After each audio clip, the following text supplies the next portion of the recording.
Исәнмесез, мөхтәрәм милләттәшләр. 2022 елның 243 көненә аяк басабыз. Ел төгәлләнергә нибары 122 көн калып бара. Бүген җәйнең дә соңгы көне, шуңа күрә һәр көннең бер мизгелен, кадерен белеп, яшәүнең рәхәтен тоеп уздырсак иде. Иртәләребез хәерле булсын, шатлыкларыбыз гел артып торсын, ниятләгән эшләребезне җиңел генә башкарып чыгарга язсын дигән теләктә тапшыруыбызны башлыйбыз. 2 сәгать дәвамында сезнең кәефегезне манзара тапшыруның иҗат төркеме һәм аның алып баручылары Илдар Кыям һәм Ләйсән Хөснуллина күтәрәчәк.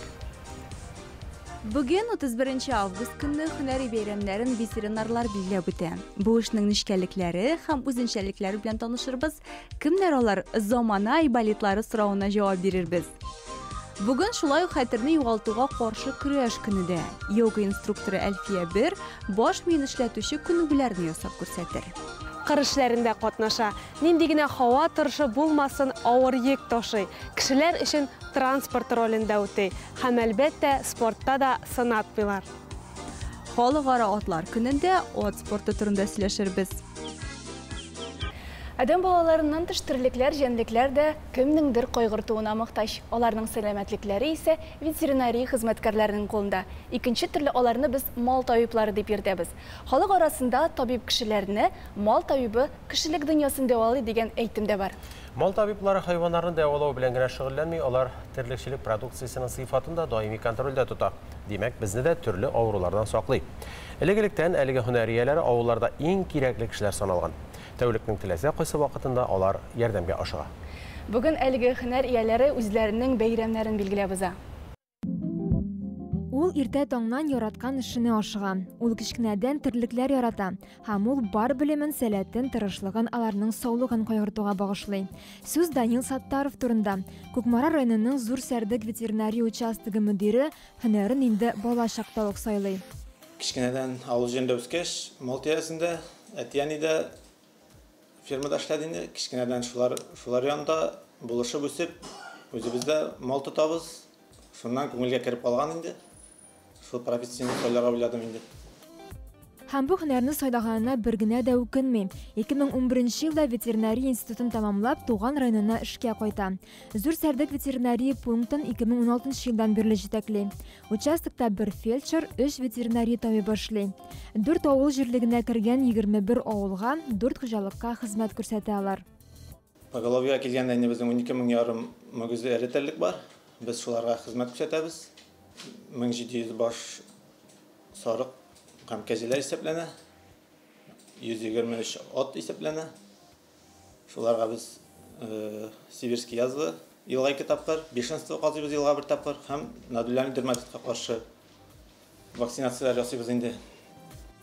Йорт хайваннарыннан алып мөгезле эретерлеккә кадәр профилактика һәм дәвалау савыктыру эшләрен башкару өчен ветеринария пунктларында барлык шартлар да бар.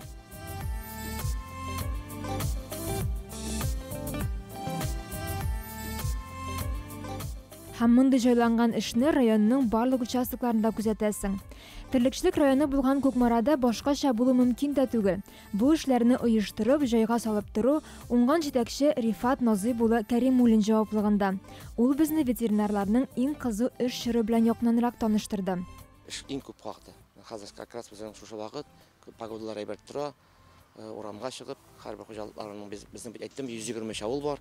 Һәрберсенә кирип, аларның бүтән малларын исәпкә алып, үз вакытында бу привкаларны үткәрә кирәк. Чөнки бер хуҗалыкка менә без бер шәхси хуҗалыкка елга туры килә почти 11 тапкыр керәбез. 11 мероприятие. Бик күп, егетләр тырыша, Аллага шөкер, шулай бергә эшлибез. Көзге эшләр безнең башланды. Кан алабыз, туберкулезация ясыйбыз. Аннан соң инде подкожный авыртка каршы эшкәртәбез һәм подворны һәрбер хуҗалыкка кирип сибирский язвы вакцинацияләр үтә.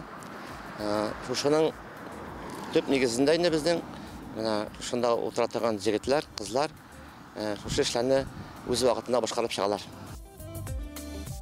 Мин инде сорарым үзебезнең район халкыннан, шушы мероприятиеләрне бергә эшләп, аңлап, санлап эшләп үз вакытында башкарырга.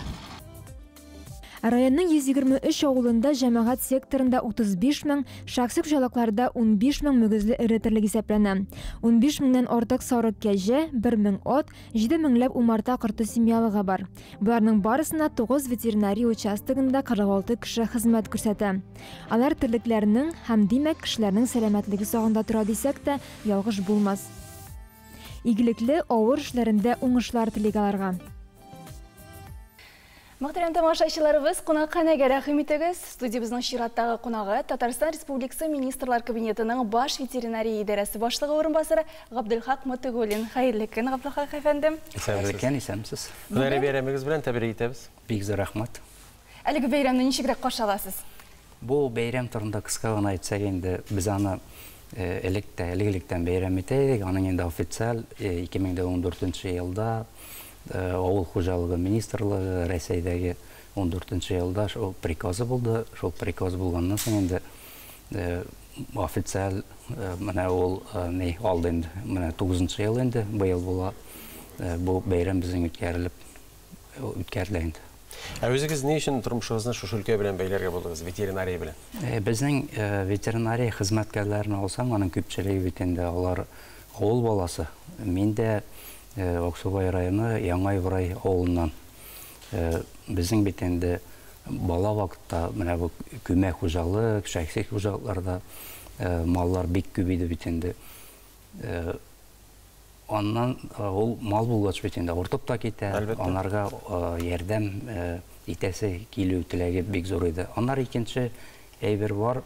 Безнең сәбәбе дип әйтик инде. Безнең әти ат җигә иде. Ул инде элек бит шәхси хуҗалыкларда атлар юк иде. Ул күмәк хуҗалыкның аты иде. Ул атның ашказан системасында проблема бар иде. Ул атны йөртергә туры килә иде. Бала вакыт, малай вакыт башынан татып берим, шул вакытта инде уйлыйм, әйтәм, бу йөртүдән башка дәва юк микән дип ярдәм итәсе килү. Икенчесен дә кыска гына әйтеп үтәм инде. Безнең ул вакытта мал табибы булып Мингали абый эшләде. Ул инде сугыш ветераны. Әгәр 80нчы елны гына алсак та бит инде сугыш беткәнгә 35 ел узган. Ул бит инде аның 35 ел стажы булган дигән сүз. Ул инде авылда бик хөрмәтле кеше, кешеләргә бик күп ярдәм күрсәтә торган кешеләрнең берсе иде. Менә анарга шау теләге дә булгандыр инде. Менә булар барысы да бу көннәрне сайларга сәбәпче булдылар. Анар ветеринарлар һәр вакыт алар дефицит, алар бик җитди бит. Алар дөрестән дә теге хөрмәткә ия булган кешеләр, менә нинди сыйфатларга ия булырга тиеш соң мал табибы? Теге шигырьдә кебек, добрый доктор Айболит, приходи к нему лечиться или сичка и волчица дигән. Менә Илдар әфәнде, менә сез инде бу сорауга җавап та бирә яздыгыз. Мин уйлыйм, бу малларга караганда да кешеләргә ярдәм итәсе килү сыйфаты бу кешегә мал табибында булырга тиеш дип уйлыйм. Бу бит инде мал авыртты, аның бит хуҗасы бар. Хуҗасының бу анарга менә ярдәм күрсәтергә бик каты шундый теләк булу кирәк. Бу зур әйбер. Әлбәттә, малың авырса, чирләсә, ул бит хуҗага да бер дә күңелле түгел әле. Һәм чыгымнар белән дә бәйле. Менә Татарстан Республикасы Министрлар Кабинетының баш ветеринария идарәсе эшчәнлеге хакында да сөйләп китегез әле сезнең эшчәнлек хакында. Җәен белән нинди эшләр башкардыгыз һәм кыз кына нинди планнар? Безнең бит инде эфир вакыты кыска гына әйтеп битәргә тырышам. Безнең бит инде республикабыз авыл хуҗалыгы буенча авылга киткән районнарның берсе бездә 1 миллионга якын эремегезле терлек бар. Ярты миллионга якын дуңгыз, 18 миллионга якын кош бар. Бу бит инде бик зур саннар. Аннан соң 80 продукция буенча әйтеп китсәк, сөт продукциясы буенча гына да 85 регион арасында безнең республика беренче урында. Маллар авыртмасын өчен менә сезнең сорауыгызга җавап, җәй кенә дип әйтмибез инде, безнең яз көз профилактик чаралар уздырыла.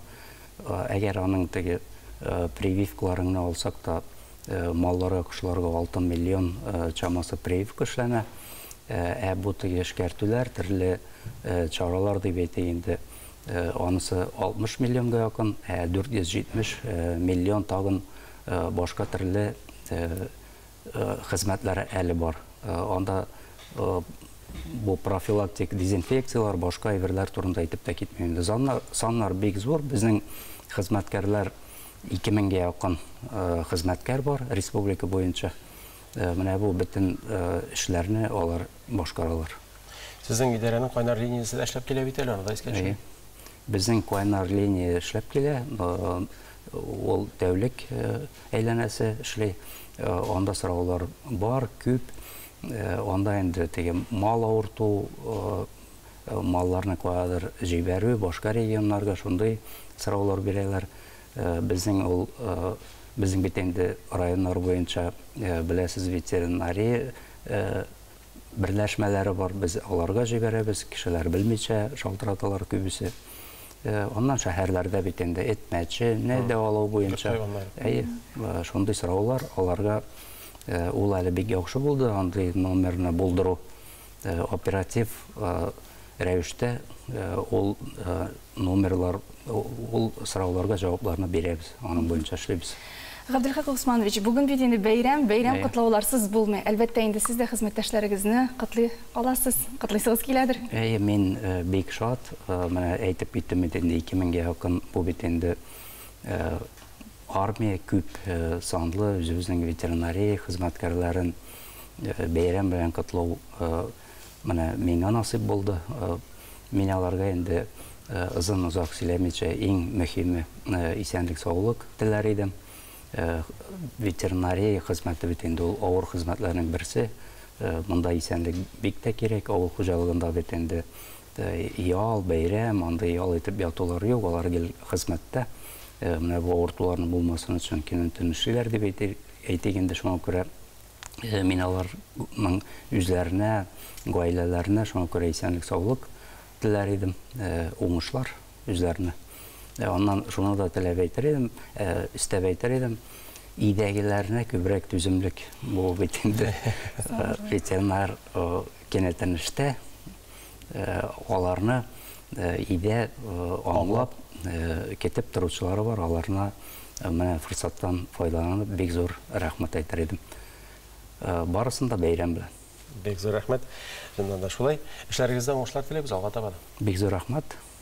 Бик зур рәхмәт сезгә. Бездә кунакта Татарстан Республикасының Министрлар Кабинетының баш ветеринария идарәсе башлыгы орынбасары Габделхак Мөттәгуллин иде. Әңгәмәбезне төгәлләп, дөнья яңалыклары белән тапшыруыбызны дәвам иттерәбез.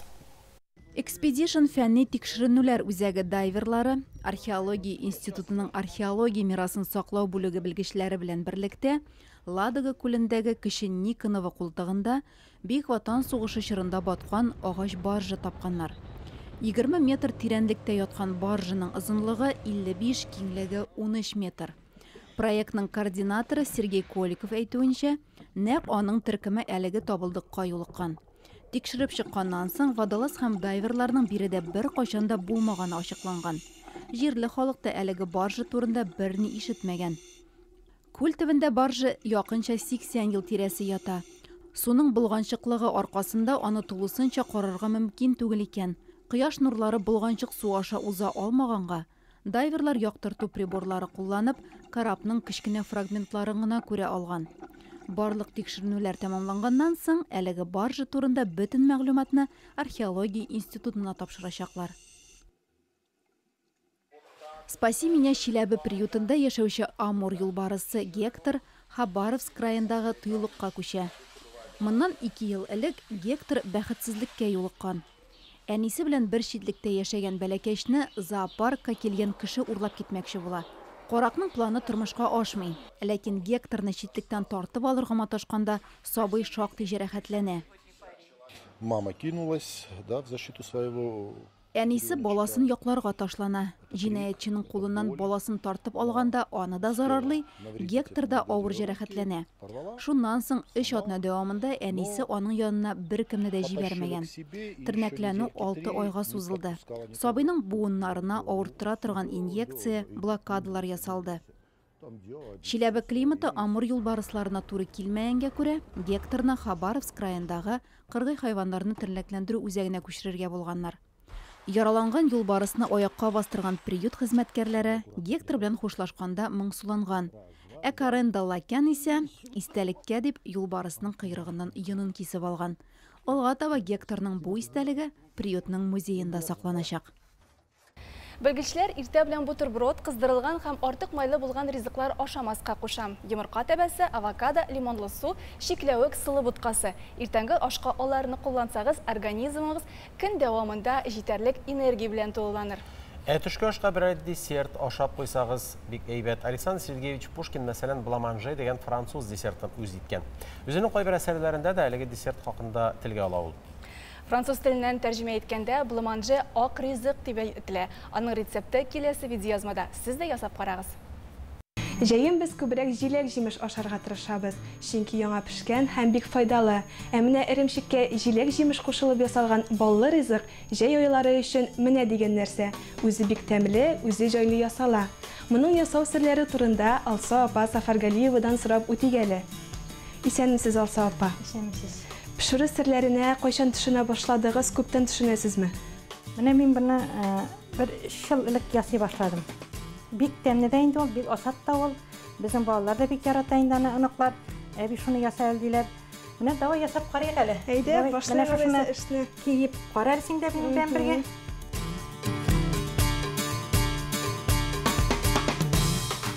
Әлеге ризыкны ясау өчен безгә нәрсәләр кирәк булачак? Безгә иң беренче сөт белән иремчек кирәк. Менә без аны бер стакан сөт, шуңа кушабыз бер стакан песок. И шуңа менә 2 желатин салабыз. Менә хәзер менә моны болгататырабыз әлегә. Хәзер икенче өлешебезгә безгә менә 250 грамм творог кирәк, иремчек. И 240 грамм тор не кирәк, кибет каймага кирәк. Хәзер менә моның икесен бергә булай изеп куябыз.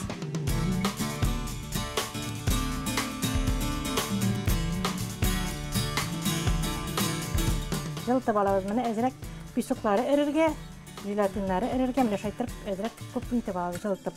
Бик кайнар булмасын, инде кайнар булса, сөте эреп чыгарга может. Менә хәзер бу булды. Мин менә жылыттым. Менә хәзер мин моны кушам бергә. Хәзер менә шу 2 савытка моны бүлеп салабыз. Моның формалары да була инде нитә торган. Менә шушыны саласың. Хәзер менә шушыны җиләкләрне менә шушылай салабыз. Менә синдә бул хәлне дәлия. Менә шушылай батырып кына чыгарасың.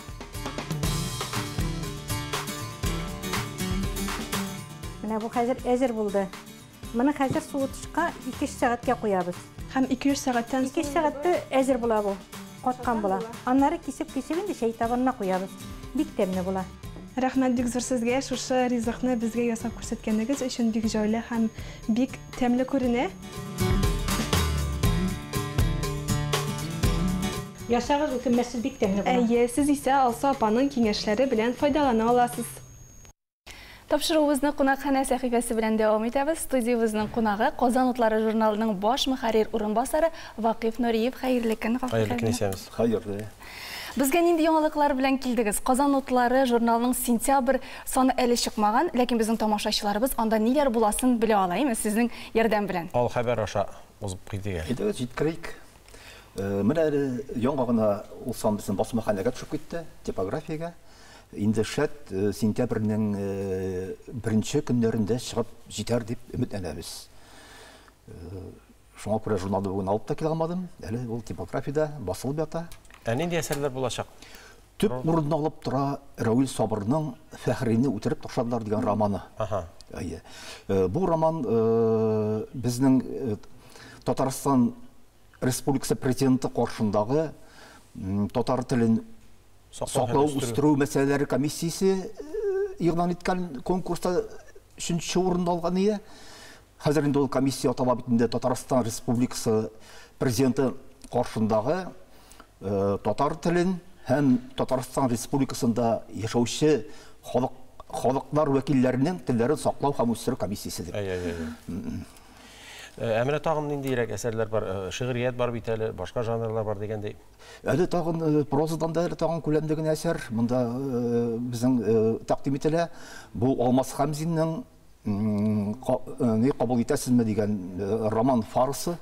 Менә Субханалла, Алмаз абый да актив яза Әйе, менә башлады. аның сентябрьдә юбилее. Аңа 75 яшь тула. Менә шул юбилейн ул матур гына менә шунда роман белән каршы ала. Бу инде сатирик әсәр. Без беләбез бит инде Ильф Петров белән алар белән икесе бергә язган 12 стульев дигән әсәрне, фильмны беләбез бит инде. Бу шуның нигезендә татар мөхитенә күчереп, татар кешеләрен белән язылган роман. Сеннән дә шактый Мин кызыклы дә бара. шигырь яратучы кеше буларак, шигырьләр турында сорыйсым килә. Шигырьләр укып булачакмы инде? Булачак, безнең шигырьсез бер санда чыга алмый. Шигырьләр бар. Бу санда безнең инде менә күренекле шагыйрәбез, өлкән шагыйрәбез Флора Гыйзатуллинаның поэмасы бу санда була. Бу санда безнең тагын чыгып килә Рифа Рахман үзенең юбилейн шигырьләр белән каршы ала. Һәм Фәүзия Солтан шигырьләре тәкъдим ителә бу санда. Менә без үскән заманнарда, студент елларында публицистика бик актив иде. Соңгы вакытта ничектер бу сөнебрәк киттеме бу жанр дип әйтим безнең. Бик кайнар язмый башладык безнең. Шундыйрак фикер уйламыйсызмы? Бардыр. Бардыр. Бу Заманалар үзгәрде. Заманалар үзгәрүдә инде монда оннары Кыйммәтләр алмашуында бардыр инде. Бардыр инде безнең инде теге нигездә бит инде әдәби журнал исәпләнә бит инде. Шуңа күрә инде без инде күбрәк игътибарны әдәби әсәрләргә бирәбез. Бу инде нигездә проза, поэзия. Менә тагын әле бу санда бер безнең кызыклы язма килеп төште безнең Төркиядән. Анда бит инде яшәп иҗат итә безнең Кемал Акшура Гәрәйбә, Айзирәк Гәрәйбә Акшура.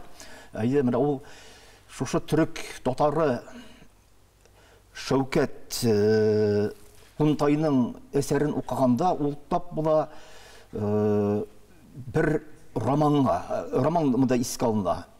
Бу шушы Төркиядә яшәп шушы Төркия язучысы Рәҗәи Самайның Кызыл Россиядән бер төрек хатыны дигән роман. Бу төрек хатыны татар хатыны. Айнел Хаят аның исеме. Бик авыр язмышка дучар ителгән хатын. Төрмәләрдә утыра, Казан төрмәләрендә утыра. Менә Айзирәк шушы китапны табып алып, шушы романны табып алып, безгә аның шушы героиняның ни белән Сәгыйть Сүнчәләй белән һәм Хади Максуди белән мөнәсәбәтләре турындагы бүлекләрен һәм Казан төрмәсендә газап чиккән урыннары сурәтләнгән бүлекләрне укучыларыбызга тәкъдим итә. Шуннан да шактый кызык әсәрләр басылачак икән, бу санны укырга кирәк. Сезгә бик зур рәхмәт, Вакыйф абый, иҗади уңышлар. Рәхмәт үзегезгә. Мөхтәрәм тамашачыларыбыз, бездә кунакта Казан утлары журналының баш мөхәррир урынбасары Вакыйф Нуриев. Без тапшыруыбызны дәвам итәбез. Соңгы елларда сәламәт яшәү рәвешен үзитүчеләр үзләренең физик тормышын, торышын кайгыртучыларның саны артканнан арта бара. Спорт белән шөгыльләнү сәламәт тормыш рәвеше дигән сүз бит. Без барыбыз да беләбез, нәкъ менә спортның кайбер төрләре стресска каршы тора алуны арттыра. Нервларыгыз какшаса да, берәр нәрсә борчыса да, спорт белән шөгыльләнеп алыгыз, һич югы урамга чыгып, тиз йөреп алыгыз. Күпләр тынычлану өчен спортның тыныч төрләрен сайлый, мәсәлән, йога. Йога борынгы һинд телендә бердәмлек, берләшү дигән аңлата, ягъни кушылу, берләшү. Абсолют тәртипкә буйсынып, үзеңнең нинди дә булса бурычыңны үтәүгә тулысынча багышлау мәгънәсенә ия. Йогада баш мие эшчәнлеген яхшыртыр өчен махсус күнегүләр бар. Әлеге күнегүләр турында алдагы видеоязма. Хәерле көн, кадерле тамашачылар. Бүген баш мие турында сөйләшеп үтигәле. Кызганычка каршы елдан ел хәтер начарая, игътибарсызлык арта һәм күп очракта өлкән буында күзәтелә. Әмма ләкин без аңа ничек булса да тәэсир ясый алабыз. Мәсәлән, безнең рационга балык майы, сыйфатлы балык майы, җитен, киндер һәм шундай үсемлек майлары кушсак, безнең баш мие икенче төрле эшләячәк. Һәм әлбәттә безгә күнегүләр ясарга кирәк. Һәм берничә файдалы күнегү белән сезне белән бүлешәсем килә. Иң беренче күнегү ул нокталы массаж. Аны без үзебез ясыйбыз бармаклар белән. Аның өчен без шундый хәрәкәт ясыйбыз. Һәм өстән аска сулыйбыз. Һәм шундый хәрәкәт ясыйбыз. Безнең колакта күп нокталар бар, һәм алар барысы да баш миенә, гомумән бөтен органнарга тәэсир ясый. Шуның өчен баш авыртканда, кәеф начар булганда колакларны берничә мәртәбә баскаласак, шундый хәрәкәт ясасак, безнең кан йөреше яхшырайчак.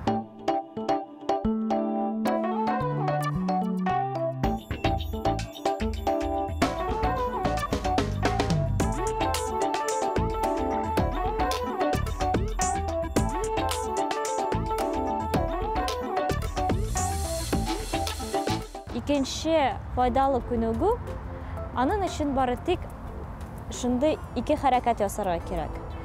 Колакны аска тартабыз һәм уң кулны өскә күтәрәбез. Һәм кулларны алыштырабыз. Елмаябыз.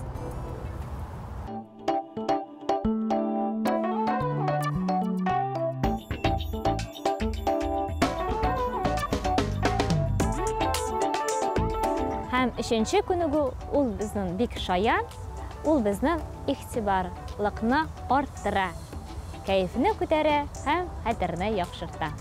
Аның өчен бары тик 3 хәрәкәт ясарга кирәк. 1, 2, 3. 1, 2, 3.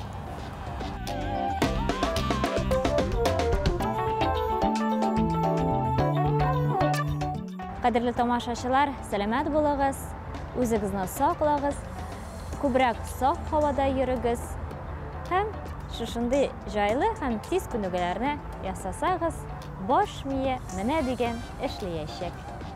Хәзер без сезне тау ягына, апас якларына чакырабыз. Апасының бурмаларны баккан үләмә, була, зөя, елга күлләре, төрле риваятләргә бай булган серле борынгы тарихы һәм хәзерге яшәеше кешеләре һәркемнең күңелендә чиксез горурлану һәм соклану уята.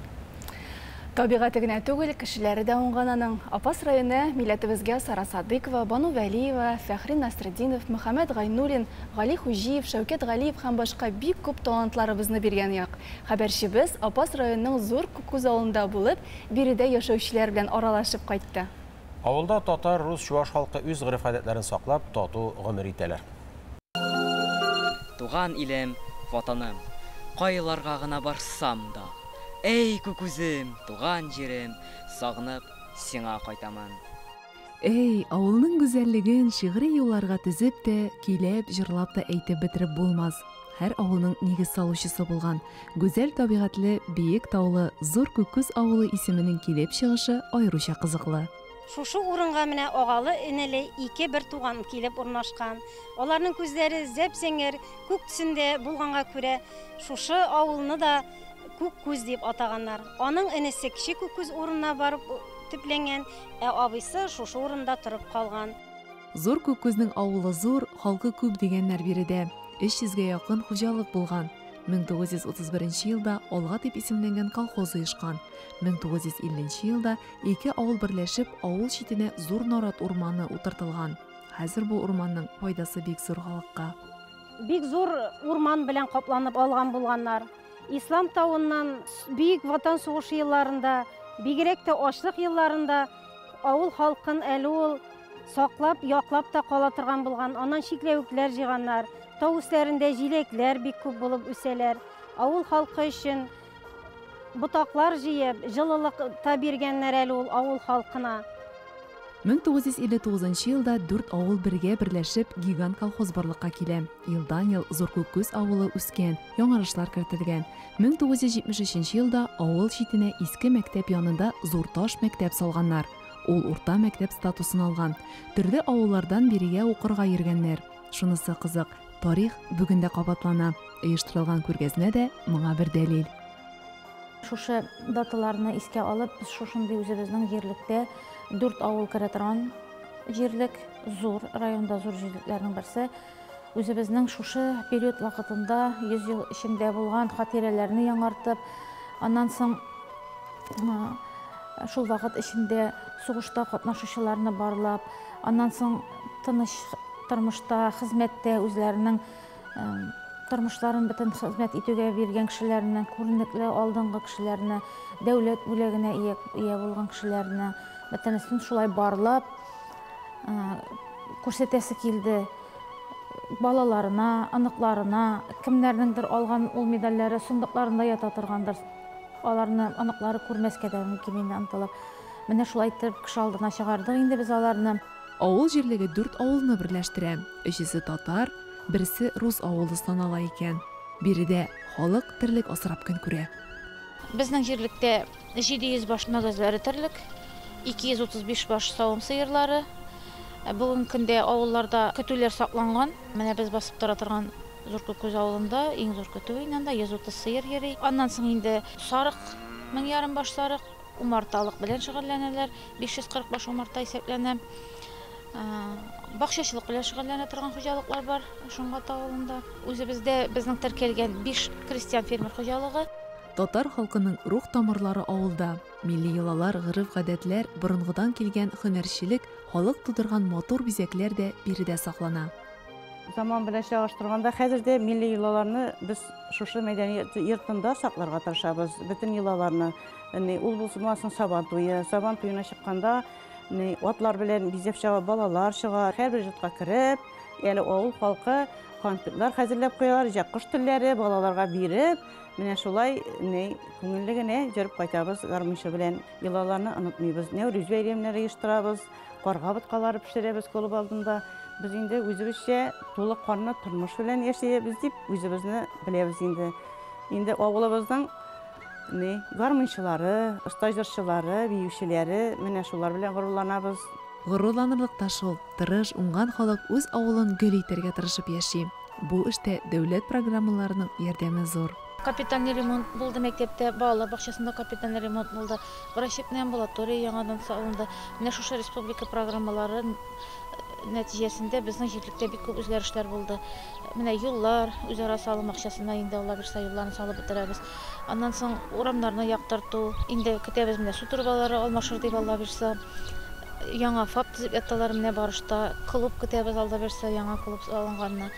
Менә шушы программаларыбыз булганы өчен президентыбызга, район башлыгыбызга бик зур рәхмәт әйтәсе килә. Тарихы бай, үткән юлы сокландыргыч Олы-Күккүз авылының киләчәге дә якты булсын. Тәтеш районы Долгая Поляна тарихи архитектура табигать паркындагы Маластовлар утары. Биредә әлеге нәселнең тарихы белән танышырга, утар хуҗабикәсенең шигырьләренә язылган борынгы романсларны ишетергә, крестьян өендә кунак булырга, туку һәм башка онытылган һөнәрләрнең сирен аңларга була. Табигатьне яратучылар исә әлеге җирләрдә урман һәм Идел елгасына карап хозурлана ала. Утарның төп үзенчәлеге 100 еллык агачлар үсеп утырган аллея. Җирле халык фикеренчә бу урын уңай энергетикага бай. Кайчандыр Болгар ханнары да берничә көнгә биргә килеп ял иткәннәр, көч туплап китә торган булганнар.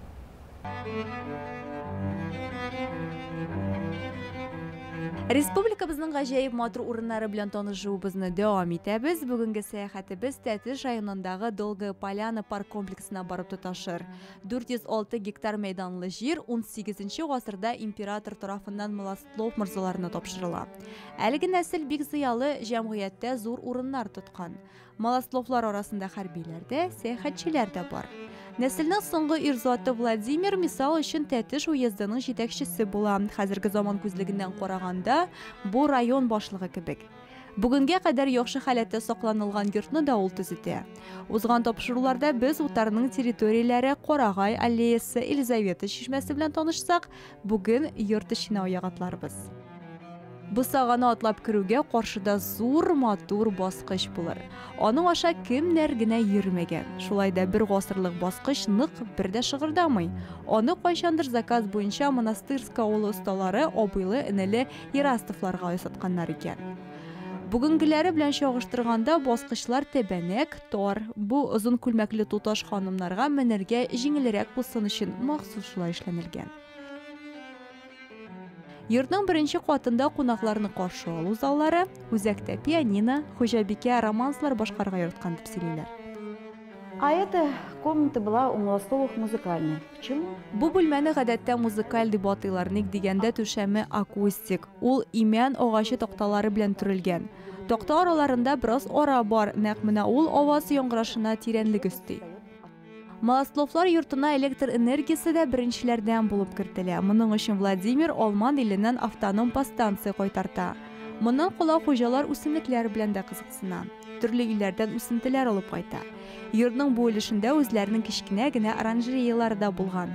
Кызганыч, ул бүгенгә кадәр сакланылмаган. Әмма музей хезмәткәрләре, биргә килгән кунаклар өйләреннән гөлләр алып килеп, шушы урынны яшеллектә тота.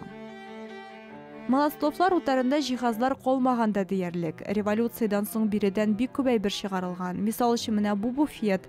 Аны балалар интернаты хезмәткәре үзенә алып киткән. Тик күп еллар үткәч, ул әфәнденең оныклары буфетны кирегә кайтарырга булган. Эш өстәле. Ул Владимир Молостовныкы була. Йорт Советлар Союзы язучыларының ял йортына әверелгәч, менә шундый номерлы тамгага ия була. Әйдәгез бергәләп йортның икенче катына меник. Биредә юыну бүлмәсе урнашкан. Перед вами то, что сохранилось от ванной комнаты. Да, в этой усадьбе на втором этаже ванная комната. Әлеге бүлмәнең төп үзенчәлеге Гушков плиткасы, ул бик яхшы хәләттә сакланылган. Алга үтик, биредә без түшәмгә беркетелгән зур бакны күрербез. Әлегрәк су анда җыелып җылытылган. Әлеге бак бүгендә шушы вазифаларны үти. Утарны җылы су белән тәэмин итә. Перед вами уникальный паркет. Йортның тагын бер сакланылып калган байлыгы агач паркет. Рәсеме гадәти түгел, төрле төстәге ике буйдан гыйбарәт. Бер ягы ачыграк, икенчесе тыныграк күренә. Борылып кире якка барсаң, буйларның төсе алмашынган кебек тоела. Бу корыч агачының структурасына бәйле. Икенче катта балконга чыгып була, бирдә гаҗәеп матурлыктагы манзара ачыла. Тын да алмыйча аны күзәтәсе, бу матурлыкны хәтердә ничек бар шулай итеп мәңгеләштерәсе килә. Ә шәһәребезнең гүзәллеген, матурлыгын тыяр өчен иске татар бистәсенә бару да җитә. Анда шуннан да рәхәт, ничектер 18нче гасырга барып эләккәндә үзеңне хис итәсең. Әйдәгез шунда барып кайтыйк.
Самар өлкәсенең Мулла авылы китапханәсендә татар халкының мәдәнияте һәм гырыф гаятьләре дип аталган күргәзмә оештырылды. Ул Мулла авылының 220 еллыгына багышланган иде. Экспозициядә татар халкының кием элементлары, шигү, рецептлар язылган китаплар, шулай ук традицион бәйрәм тасвирлаган альбомнар тәкъдим ителде. Татар дөньясында булган калган яңалыкларны бүгеннән башлап Ләйсән Гайнуллина тапшырачак, җиткерәчәк, сүз аңа. Хәерле көн, мөхтәрәм тамашачылар, республикабызда һәм чит төбәкләрдә яшәүче милләттәшләребез. Томск өлкәсенең Пушкин исемендәге китапханәсендә мөселманнарның бөтен Россия дини һәм гражданлык тәңгәллеге, мөселман, меценат һәм патриот Кәрим Хәмитовның тормышы һәм эшчәнлеге мисалында дип аталучы конференция узды. Чара Идел буе Болгар халыклары тарафыннан рәсми рәвештә ислам динен кабул итүгә 1100 ел тулуга багышланган. Тулырак Елена Софиуллина репортажында. لقد صدق الله رسوله الرؤيا بالحق. Географик яктан киң колачлы иде әлеге конференция. Томска ерак көнчыгыштан алып Мәскәүгә кадәр 150 кунак килде. Җирле милли берләшмәләр, җәмәгать оешмалары әгъзалары, галим педагоглар белән фикер алышты очрашуда. Барысы да ислам кабул итүнең юбилейлы елы, аны әһәмияте турында сөйли. Вазгыятьнең үзенчәлеген һәм яңа рухи ресурслар эзләү кирәклеген аңлыйлар. Дини оешмаларның мәдәни һәм милли багланышларын ныгытуда роле алыштыргысыз диелде очрашуда. Халыкара татулык, конфессияара әңгәмә дә шулар хисабына нәтиҗәле. Мөселман сәүдәгәр, меценат Кәрим Хәмитовның тормышы һәм эшчәнлеге дә моңа ачык мисал. Бисмиллаһир-рахманир-рахим. Сез беләсез инде, безнеңке татар меценатлар һәр вакытта халыкка хезмәт кылган. Шуның өчен менә бу Кәримбай әфәнди Томск өлкәсендә нинди күп хезмәтләр кылган. Менә шул мисалда безнеңге бүгенге яшәгән меценатларга, бүгенге яшәгән безнең яшь буыннарга бер мисал иттереп, менә безнең шул ата-бабаларыбызны күрсәтәсебез килә. Чөнки татар халык һәр вакытта үзенеңке байларына, үзенеңке меценатларына таянып яшәгән. Фәрит хәзрәт Ләпин Иванов өлкәсе муфтие. Белеме буенча төзүче, 30 елдан артык рухи эшчәнлекне дә уңышлы алып бара ул. 7 мәчетне, 3 театрны кулланылышка керткән. Миңа Кәрим Хәмитов якташ буларак та эшкә мөнәсәбәте белән дә якын. Аллаһ Тәгалә җитештерү һәм дин белән берләшкән кешегә барлык кыенлыкларны җиңәргә ярдәм итә. Шул вакытта гына кеше тарихта эз калдыра дип саный делегат. Бисмиллаһир-рахманир-рахим. Беләсезме, бу конференция истәлектәге халык кайсы эшли Алла юлында уйламый нинди нациягә, нинди религия булышырга калдыра үзеннән итеп. Вот аның турында хәзер конференция уза. Күпме байлар, даже безнең мөселманнар, татарлар булган. Алар турында кемдә әйтми, сүздә, тамышта калмады историяда, аларның фамилиясы да даже. Хотя алар, наверное, нирәк байрак булганнардыр у Хамитовтан. Иванов өлкәсеннән килгән имамның фикерләре Мордовия мөфтие Илдус хәзрәтнеке белән тулысынча туры килә. Кәримбай Хәмитов ул күрсәтте, что бер вакытта төрле сфераны, төрле деятельностьне кеше мөмкин алып барырга, и ул анарга булгамыдыр, ул анарга наоборот булышадыр. И шулай ук сагыгым келидер, ул пәйгамбәребезнең сүзләрен кайсәтәдер иң сүдекле Раббыбызга кеше, кайсы кешеләргә файда китерәдер. И Кәримбай Хәмитов ул күрсәтте, что файда китерергә не только мусульманнарга, но и бетен кешеләргә кайсы мансин тарасаң, бер урнада, бер җирдә bakmıyoruz nindi anakı milleti, bakmıyoruz nindi anan dini, her bir kişiye biz tiyişler biz fayda kitirege. Bu konferensiyada яңгыраган фикерләр һичшиксез бөтен илебезгә таралачак. Кәрим Хәмитов кебек зыялыларның бай мирасын яшь буынга да җиткерергә тырышачак делегатлар. Кем генә ял итәргә яратмый, аеруча җәй айларында туристлар саны арта. Кемдер диңгез буйларында кызынса, икенчеләр актив ялны сайлый. Хәзер сайлап алырга мөмкинлекләр күп. Мәсәлән, Удмуртиядан Ринат Гайнетдинов ял итү өчен үзе уйлап тапкан турлар булдырган. Яшьләр генә түгел, өлкәннәр дә рәхәтләнеп күңел ача ди ул. Тулырак алдагы сюжетта. Һәр вакыт эзләнүдә ул. Бик яшь булуына карамастан, Ринат үзен төрле өлкәләрдә сынап караган. Машинада йөрткән, шәхси эшмәкәр дә булган, 2 ел элек республика эчендә ял итү турлары оештыра башлаган. Бер тапкыр мин барып кайткан идем дустым белән шул авторский турларга. Миңа интересно стало, нинди бу авторский турлар микән? Шул карап, думаю, мин дә бит ясый алам теге кешегә радость беразны, что балар. И үземчә беразны ниттем инде, ясадым шулай. Турлар берничә төрле маршрут буенча оештырыла. 1 көнлектән алып 3 көнлеккә кадәр бар. Республикада халык актив. Алдан ук язылып куялар, теләп йөриләр ди Ринат. Без кешеләрне җиртәбез ял итәргә, островларга, катаемся на катерах, на водной подушке, на лыжах. Рәхәтләнеп җиртәбез кешеләрне, безгә күп җирле кешеләр. В основном аудитория многодетные семьи бывают, әбиләр, бабайлар ял итәргә киләләр. Эшеңне яратып башкарсаң, ул керем дә китерә, рәхәтлек тә бирә. Тәҗрибә дә туплыйсың ди яшь эшмәкәр. Кешеләргә карап, нинди кешеләр бар, әллә нинди разный кешеләр була. И үземә карап, теге сравнение итәргә вообще просто Просто кешеләр белән общение, ул самый большой минем плюс. Киләчәктә үз эшен җәелдерергә, яңа маршрутлар төзергә тели Ринат. Бүгенге җиткерәсе мәгълүматлары менә шулар иде. Исән, имин булыгыз.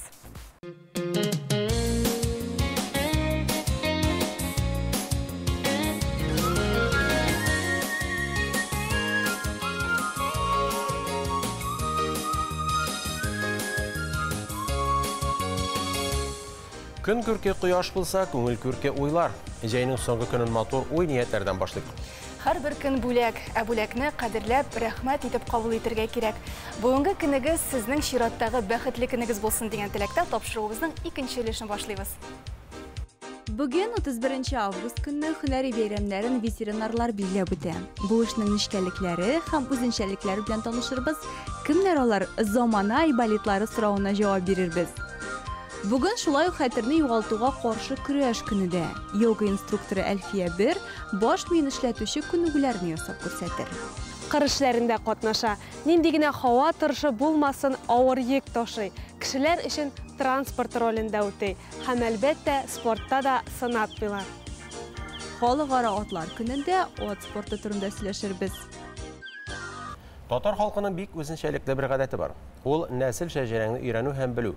Сирәк күренеш булса да, кайбер йортларда диварны затлы келәм түгел, ә нәкъ менә нәсел агачы ясалган рәсем бизәгәнен күрәсең.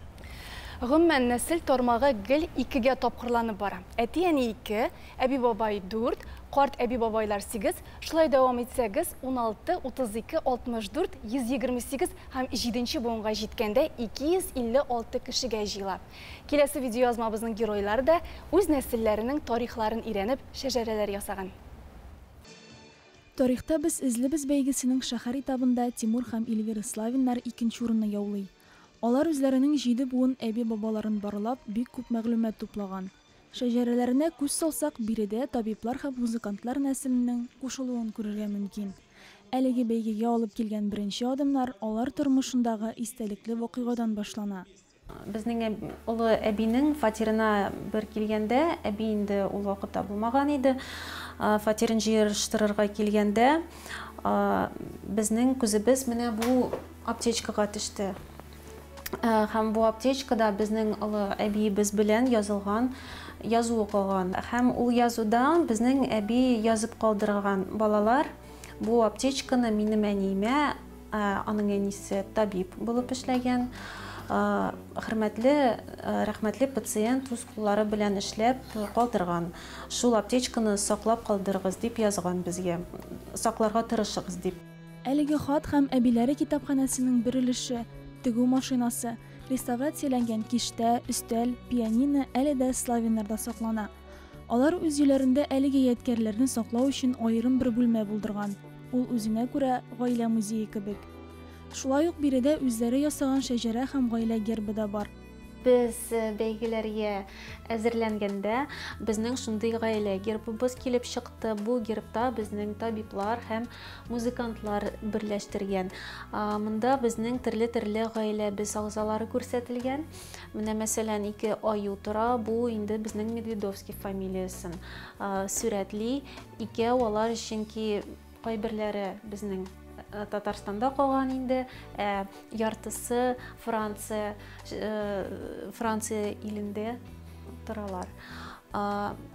Феникс кышы ул безнең Славин фамилиясын сүрәтли. Инде тагын гербта күрсәгез, безнең гаиләдә төрле милләтләр берләштергәнне дә күрә аласыз. Славиннар гаиләсендә һөнәрләрнең буыннан буынга күчеп килүе тарихта гына калмаган. Ул әле дә дәвам итә. Я также был продолжителем Мин шулай ук музыкаль традицияләрнең дәвамчысы. Беренче музыка мәктәбен тәмамладым. Бабам Марс Гилялович та әлеге мәктәптә белем алган.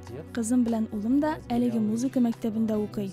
Наилә Славинның әлеге өлкәгә мөнәсәбәтен аның бик күп музыкаль бәйгеләрдә чыгыш ясап, җиңүләр яулаганнан күрергә мөмкин.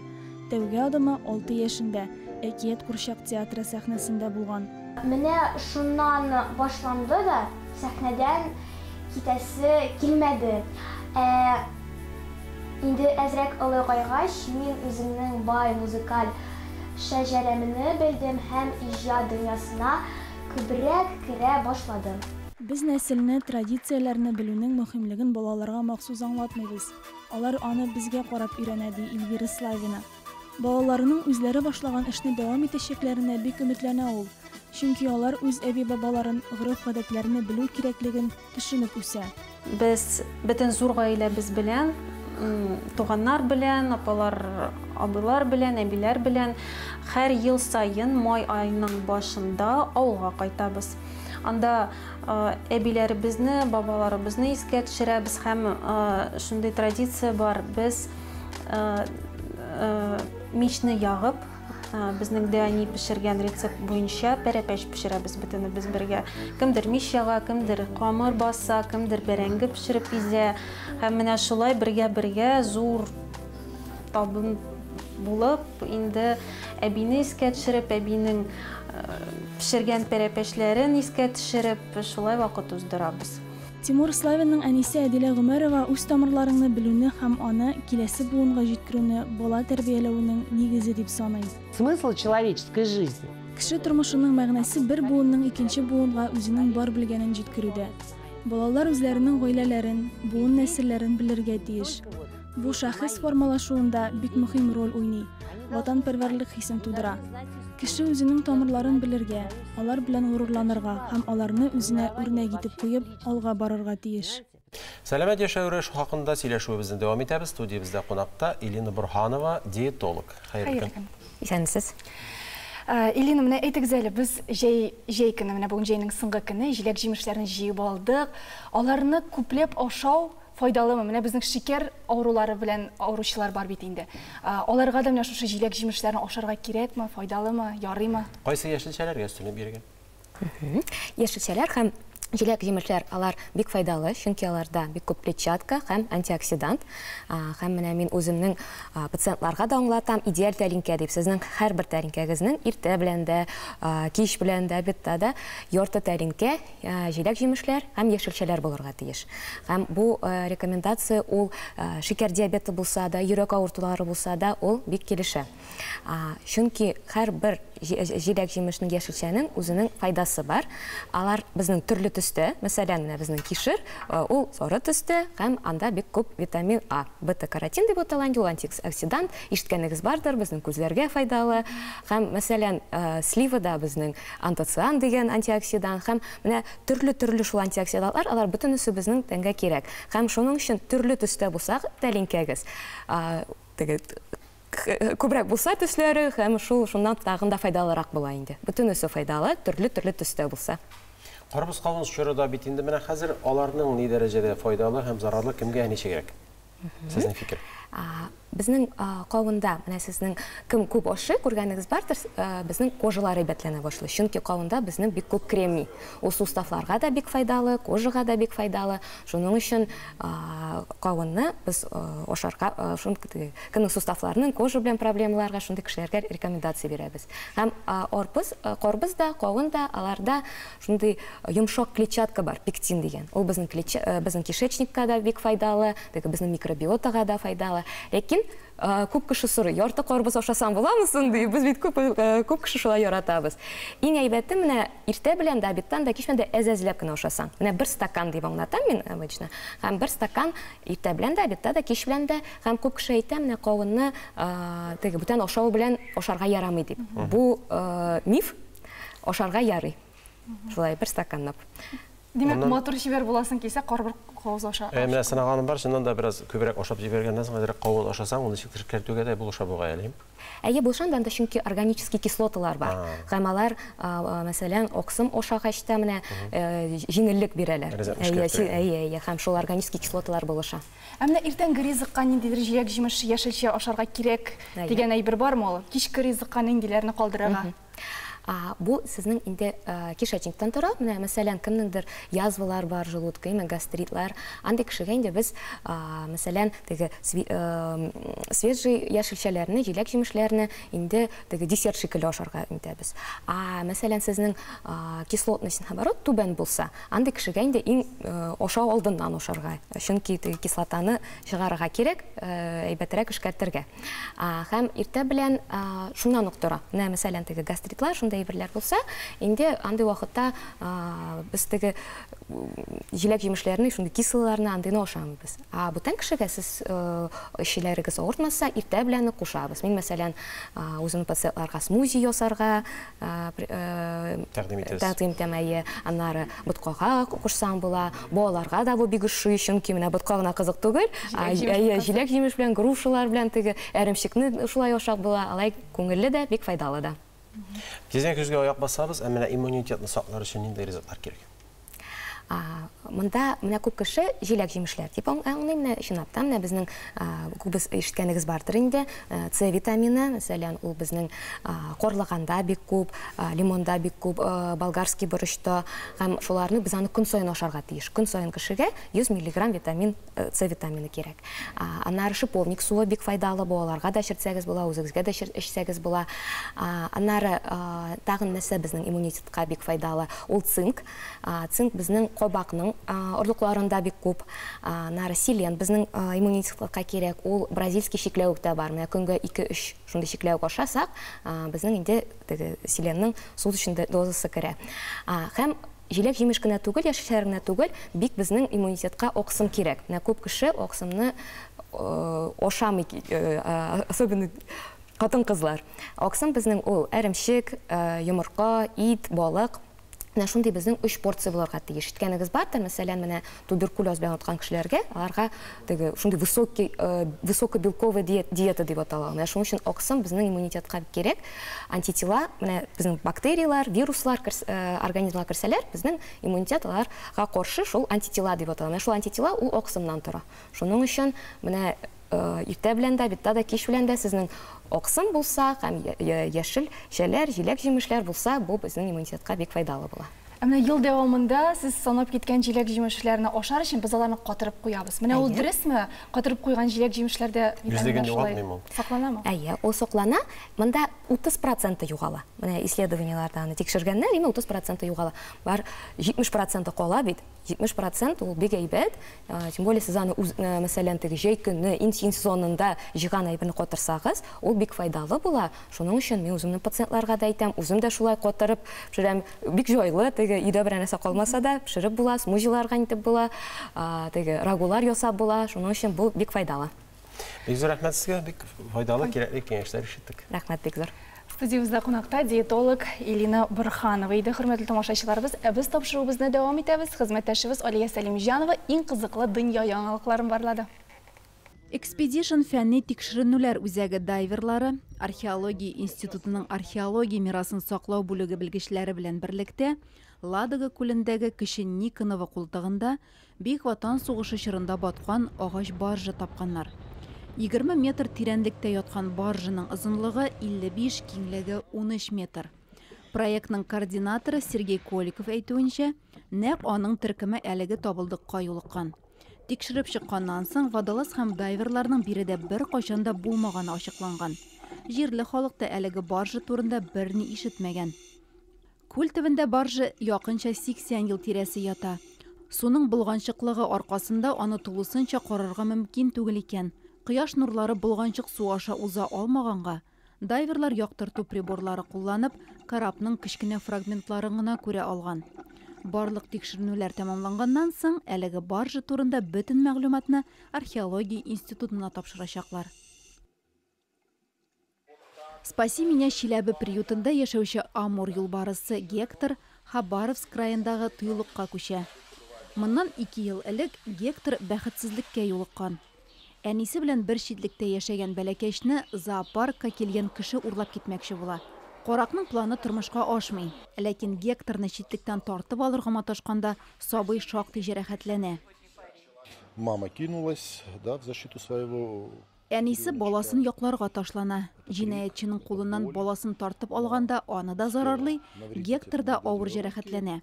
Шуннан соң 3 атна дәвамында әнисе аның янына беркемне дә җибәрмәгән.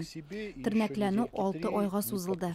Сабыйның буыннарына авырттыра торган инъекция, блокадалар ясалды. Чиләбе климаты Амур юлбарысларына туры килмәгәнгә күрә, Гекторны Хабаровск крайындагы кыргый хайваннарны тернәкләндерү үзәгенә күчерергә булганнар. Яраланган юлбарысны аяққа бастырган приют хезмәткәрләре Гектор белән хушлашканда моңсуланган. Ә Карен Даллакян исә истәлеккә дип юлбарысның койрыгыннан йонын кисеп алган. Алга таба Гекторның бу истәлеге приютның музеенда сакланачак. Әгәр тарихка күз салсак, борынгы заманнардан ук атлар һәр даим кеше белән янәшәдә яшәгән. Татар, башкорт халкының тарихы гомумән яшәеше дә ат белән аерылгысыз тыгыз бәйләнгән. Ат кешене борын-борыннан туендырган, киендергән, сугышларда саклаган. Борын-борыннан халкыбыз атка изге хайван дип караган, аны үзенең иң якын дусты, уң канаты дип санаган. Кырда иде төрле күңел ачу бәйрәмнәрендә дә ат мөһим рольне уйнаган. Хәтта татар халкының милли бәйрәме Сабантуйда ат чабышыннан башланып киткән һәм бу традиция әлеге көнгә кадәр дәвам итә. Ат бәхет китерүче хайван буларак билгеле. Күп кенә йортларның ишек башында тимердән ясалган ат дагасы күрергә мөмкин. Бу дага бәхет символы булып тора. Ул йортларны төрле бәла-казалардан саклый дигән гөман да бар. Бәхет тә китерә дәвалый да әле ул. Белгечләр тискәре энергиядан котылу өчен ат спорты белән шөгыльләнергә куша. Атларга карагач һәрберебездә дә соклану хиссе туадыр. Ничә хезмәт кенә башкаралар бит алар. Кыр эшләрендә катнаша. Нинди генә һава торышы булмасын, авыр йөк ташый. Кешеләр өчен транспорт ролендә үтә. Һәм әлбәттә спортта да сынатмыйлар.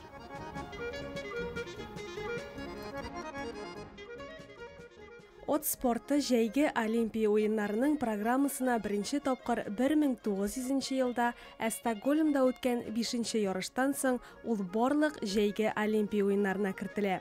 Россиядә бу спортның үсешенә Петр I дә зур өлеш кертә. Ул теләге булганнарга атта йөрү сәнгатен төшендерергә әмер бирә һәм шул нигездә 1766 елда Европа стилендә турнир оештырыла. Илебездә от спорты узган гасырның 20нче елларында гына үсеш кичерә. Рәсми ярышлар 1925 елда үткәрелә башлый. Совет спортчылары исә Олимпия агымына нибары 1952 елда гына кушыла.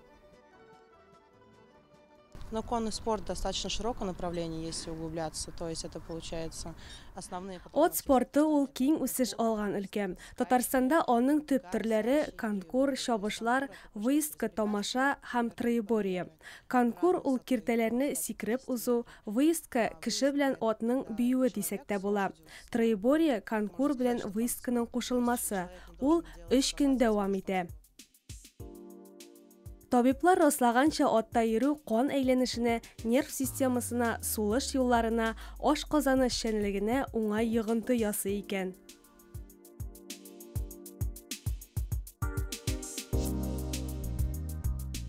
Если правильно этим взаимодействовать, то для человека это очень полезно. То есть в любом случае вы наращиваете. Әгәр барысында дөрес эшләсәгез, сез атта йөрүнең һичшиксез файдасын күрәчәксез. Ул мускулларны үстерергә, ныгытырга ярдәм итә. Спортзал һәм артык калориялар хакында оныта аласыз. Шулай ук атлар психологик яктан да ярдәмчеләр. Ат абзарына килүгә шунда ук тынычланасың. Татар халкы йолаларының йөзе кашы, милли бәйрәм Сабантуйның төп өлгесе әлбәттә ат чабышы. Асыл ир-егетләр әлеге чарага алдан әзерләнә. Элек-электән бу дәрәҗәле ярыш. Нәфис атларның кулыннан алынган чиккән сөлге белән бүләкләнү үзе генә дә ни тора бит. Шуңа күрә дә атлар безнең халыкта аерым хөрмәткә лаек. Атларга нисбәтле тагын берничә факт. Атлар сәгатенә 60 чакрым тизлек белән чаба һәм 3 метр биеклеккә сикерә ала.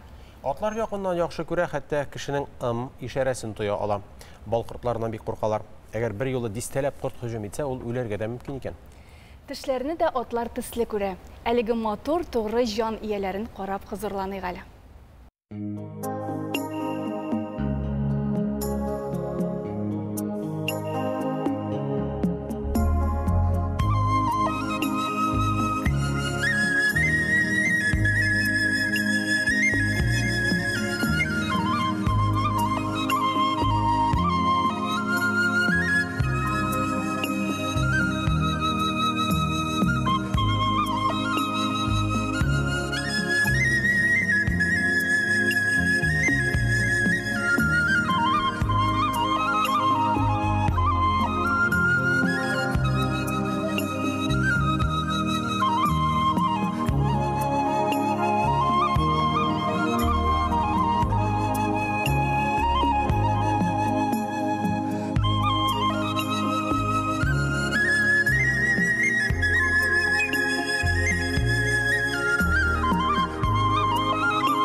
Адам балаларынан тыш тірлеклер, жәндіклер де кімніңдір қойғыртуына мұқтаж. Оларның сәлеметліклері ise ветеринария қызметкерлерінің қолында.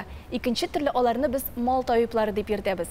Халық арасында табиб кішілеріне мал табибы кішілік дүниясын девалы деген әйтімде бар. Мал табиблары хайванларын дәвалау белән генә шөгыльләнми, алар терлekçilik продукциясының сыйфатында даими контрольдә тота. Димәк, безне дә төрле авырулардан саклый. Элегелектән әлеге һөнәрияләре авылларда иң кирәкле кешеләр саналган. Тәүлекнең теләсә кайсы вакытында алар ярдәмгә ашыга. Бүген әлеге һөнәр ияләре үзләренең бәйрәмнәрен билгеләп уза. Ул иртә таңнан яраткан эшенә ашыга. Ул кичкенәдән терлекләр ярата. Һәм ул бар белемен, сәләтен, тырышлыгын аларның саулыгын кайгыртуга багышлый. Сүз Данил Саттаров турында. Күкмара районының Зур Сәрдек ветеринария участогы мөдире һөнәрен инде бала чакта ук сайлый. Кичкенәдән авыл җирендә үскәч, мал тирәсендә, әтиянидә фермада эшләдем. Кичкенәдән шулар янында булышып үсеп, үзебездә мал тотабыз. Шуннан күңелгә кереп калган инде. Шул профессиональ сөйләргә уйладым инде. Һәм бу һөнәрне сайлаганына бер генә дә үкенми. 2011 елда ветеринария институтын тәмамлап, туган районына эшкә кайта. Зур Сәрдек ветеринария пунктын 2016 елдан бирле җитәкли. Участокта бер фельдшер, 3 ветеринария табибы эшли. 4 авыл җирлегенә кергән 21 авылга, 4 хуҗалыкка хезмәт күрсәтә алар. Поголовья килгәндә инде безнең 12 мең ярым мөгезле эретерлек бар. Без шуларга хезмәт күрсәтәбез. 1700 баш сарык һәм кәҗәләр исәпләнә. 123 ат исәпләнә. Шуларга без сибирский язвы елга 2 тапкыр, бешенство казыбыз елга 1 тапкыр һәм надуляный дерматитка каршы вакцинациялар ясыйбыз инде. Йорт хайваннарыннан алып мөгезле эретерлеккә кадәр профилактика һәм дәвалау савыктыру эшләрен башкару өчен ветеринария пунктларында барлык шартлар да бар.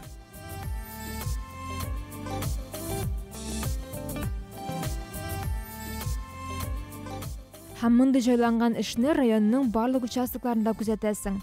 Терлекчелек районы булган Күкмарада башкача булу мөмкин дә түгел. Бу эшләрне оештырып, җайга салып тору уңган җитәкче Рифат Назый улы Кәримуллин җаваплыгында. Ул безне ветеринарларның иң кызу эш чоры белән якыннанрак таныштырды. Эш иң күп вакыты. Хәзер как раз безнең шушы вакыт погодалар әйбәт тора. Урамга чыгып, һәрбер хуҗалыкларның безнең әйттем 123 авыл бар. Һәрберсенә кирип, аларның бүтән малларын исәпкә алып, үз вакытында бу привкаларны үткәрә кирәк. Чөнки бер хуҗалыкка менә без бер шәхси хуҗалыкка елга туры килә почти 11 тапкыр керәбез. 11 мероприятие.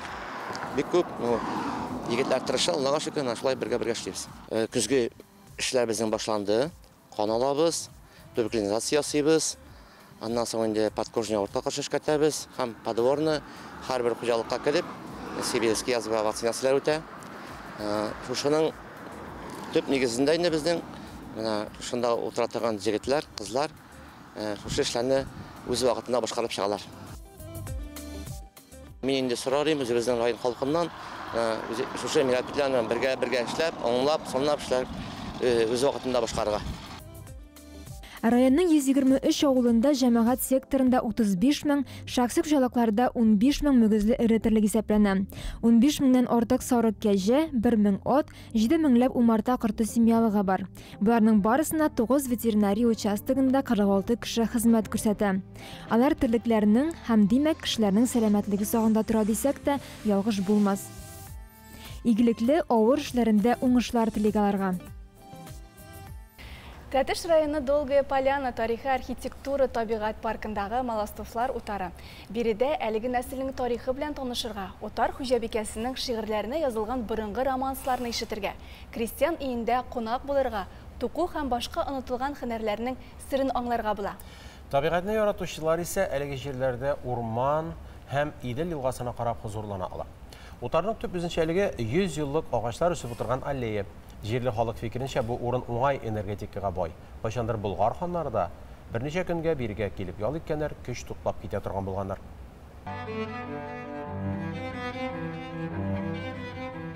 Республикабызның гаҗәеп матур урыннары белән танышуыбызны дәвам итәбез. Бүгенге сәяхәтебез Тәтеш районындагы Долгая Поляна парк комплексына барып тоташыр. 406 гектар мәйданлы җир 18-нче гасырда император тарафыннан Маласлов мырзаларына тапшырыла. Әлеге нәсел бик зыялы җәмгыятьтә зур урыннар тоткан. Маласловлар арасында хәрбиләр дә, сәяхәтчеләр дә бар. Нәселнең соңгы ирзаты Владимир мисал өчен Тәтеш уездының җитәкчесе була. Хәзерге заман күзлегеннән караганда, бу район башлыгы кебек. Бүгенгә кадәр яхшы халәттә сакланылган йортны да ул төзетә. Узган тапшыруларда без утарның территорияләре Карагай аллеясы, Елизавета чишмәсе белән танышсак, бүген йорт эченә аяк атларбыз. Бусаганы атлап керүгә каршыда зур матур баскыч булыр. Аның аша кемнәр генә йөрмәгән. Шулай да бер гасырлык баскыч нык бер дә шыгырдамый. Аны кайчандыр заказ буенча Монастырск авылы осталары абыйлы энеле Ерастовларга ясатканнар икән. Бүгенгеләре белән чагыштырганда баскычлар тәбәнәк, тар. Бу озын күлмәкле туташ ханымнарга менергә җиңелрәк булсын өчен махсус шулай эшләнелгән. Йортның беренче катында кунакларны каршы алу заллары, үзәктә пианино, хуҗабикә романслар башкарга яраткан дип сөйлиләр. А эта комната была у Маласловых музыкальная. Почему? Бу бүлмәне гадәттә музыкаль дип атыйлар, ник дигәндә түшәме акустик. Ул имән агачы такталары белән төрелгән. Такта араларында бераз ара бар, нәкъ менә ул аваз яңгырашына тирәнлек өсти. Маласловлар йортына электр энергиясе дә беренчеләрдән булып кертелә. Моның өчен Владимир Алман иленнән автоном подстанция кайтарта. Моннан кула хуҗалар үсемлекләр белән дә кызыксына. Төрле илләрдән үсентеләр алып кайта. Йортның бу өлешендә үзләренең кичкенә генә оранжереялары да булган. Кызганыч, ул бүгенгә кадәр сакланылмаган. Әмма музей хезмәткәрләре биргә килгән кунаклар өйләреннән гөлләр алып килеп, шушы урынны яшеллектә тота. Маласловлар утарында җиһазлар калмаган да диярлек. Революциядән соң биредән бик күп әйбер чыгарылган. Мисал өчен менә бу буфет. Аны балалар интернаты хезмәткәре үзенә алып киткән. Тик күп еллар үткәч, ул әфәнденең оныклары буфетны кирегә кайтарырга булган. Эш өстәле. Ул Владимир Маласловныкы була. Йорт Советлар Союзы язучыларының ял йортына әверелгәч, менә шундый номерлы тамгага ия була. Әйдәгез бергәләп йортның икенче катына меник. Биредә юыну бүлмәсе урнашкан. Перед вами то, что сохранилось от ванной комнаты. Да, в этой усадьбе на втором этаже ванная комната. Әлеге бүлмәнең төп үзенчәлеге Ушков плиткасы, ул бик яхшы халәттә сакланылган. Алга үтик, биредә без түшәмгә беркетелгән зур бакны күрербез. Әлегрәк су анда җыелып җылытылган. Әлеге бак бүгендә шушы вазифаларны үти. Утарны җылы су белән тәэмин итә. Перед вами уникальный паркет. Йортның тагын бер сакланылып калган байлыгы агач паркет. Рәсеме гадәти түгел, төрле төстәге ике буйдан гыйбарәт. Бер ягы ачыграк, икенчесе тыныграк күренә. Борылып кире якка барсаң, буйларның төсе алмашынган кебек тоела. Бу корыч агачының структурасына бәйле. Икенче катта балконга чыгып була, бирдә гаҗәеп матурлыктагы манзара ачыла. Тын да алмыйча аны күзәтәсе, бу матурлыкны хәтердә ничек бар шулай итеп мәңгеләштерәсе килә. Ләйсән соңгы вакытта актив рәвештә спорт белән шөгыльләнергә ярамаган кешеләр өчен бик шатлыклы хәбәр, йога белән шөгыльләнергә мөмкин. Үзеңнең организмыңны ватмый җимерми генә рәхәтләнеп, аның асаналарын үтәргә мөмкин һәм саулыгын арттырырга. Бер тапкырда йога белән шөгыльләнеп караганым юк, ләкин бик кызыксындырдыгыз, Илдар абый. Демәк, алайса синең бик кызыклашышлар ясыйсың бар икән. Әлеге юнәлешкә мөрәҗәгать итәсе булыр ахырсы. Хәерле көн, кадерле тамашачылар. Бүген баш мие турында сөйләшеп үтик әле. Кызганычка каршы елдан-ел хәтер начарая, игътибарсызлык арта һәм күп очракта өлкән буында күзәтелә. Әмма ләкин без аңа ничек булса да тәэсир ясый алабыз. Мәсәлән, безнең рационга балык майы, сыйфатлы балык майы, җитен, киндер һәм шундый үсемлек майлары кушсак, безнең баш мие икенче төрле эшләячәк. Һәм әлбәттә безгә күнегүләр ясарга кирәк. Һәм берничә файдалы күнегү белән сезне белән бүлешәсем килә. Иң беренче күнегү ул ныкталы массаж. Аны без үзебез ясыйбыз бармаклар белән. Аның өчен без шундый хәрәкәт ясыйбыз.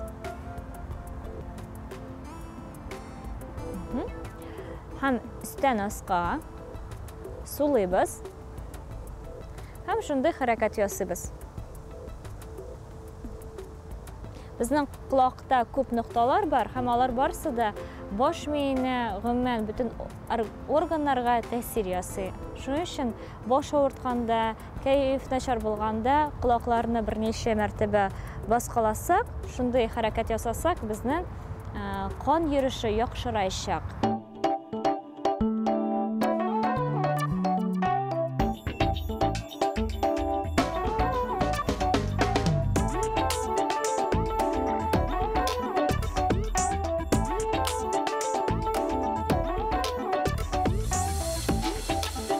Икенче файдалы күнегү, аның өчен бары тик шундый ике хәрәкәт ясарга кирәк.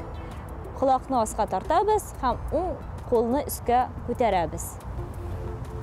Һәм кулларны алыштырабыз. Елмаябыз.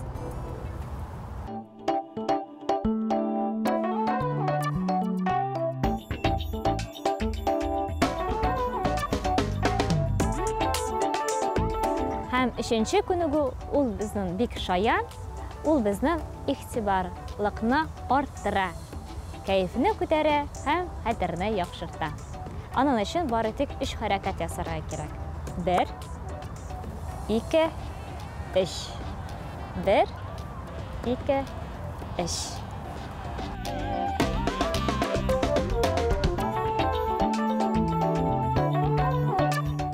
Кадерле тамашачылар, сәламәт булыгыз, үзегезне саклагыз, күбрәк саф һавада йөрегез һәм шушындый җайлы һәм тиз күнегүләрне ясасагыз, баш мие менә дигән эшләячәк. Иртәгә дә безне кызыклы видеоязмалар, дәртле җырлар һәм кунаклар белән очрашу көтә. Пәнҗешәмбе көненең ал хәбәре белән танышык. Хуш килдегез, рәхим итегез, кулга тотып белем ачкычын. Я, әйдәгез, түргә үтегез. Бүген белем бәйрәме. Авыл тарихларын барлауны дәвам итәбез. Юлыбыз Кукмара районы Олы-Яз авылына булыр. Аш-су устасы Резида Хысайновдан үзенчәлекле рецепт. Бүген грушадан шарлотка пешерербез. Гомер ул истә калган көннәр дип язган Галимҗан Гыйльман. Бүгенге көндә бары тик яхшы хәбәрләр белән генә истә калсын. Якты хыяллар белән йокларга талыйк, изге хыяллар белән уяныйк.